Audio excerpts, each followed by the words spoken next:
Thank you so much for clicking on this link about this piece that's in the Green District's Denver Tech Center location. I did the last two locations for Green District in Colorado Springs, which is Briargate and the Northgate location. And I painted those directly on the wall, and they asked me if I could do an installation for this location here.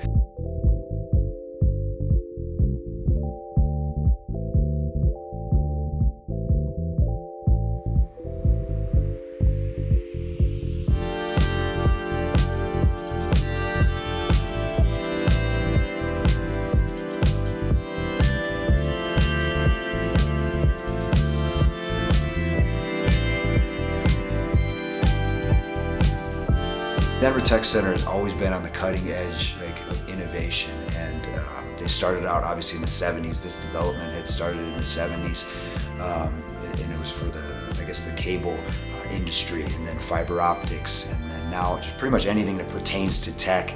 Denver Tech Center is kind of this is where it's at. So there's a lot of great businesses that are in this area. We just wanted to pay homage to that and just kind of show that the innovation and the cutting edge, the sky's the limits. And so that's kind of what this piece is about. And then obviously we put the logo of Green District in the brain, and she is kind of looking at this almost like knowledge or something unique of shooting for and aspiring for things that are beyond today.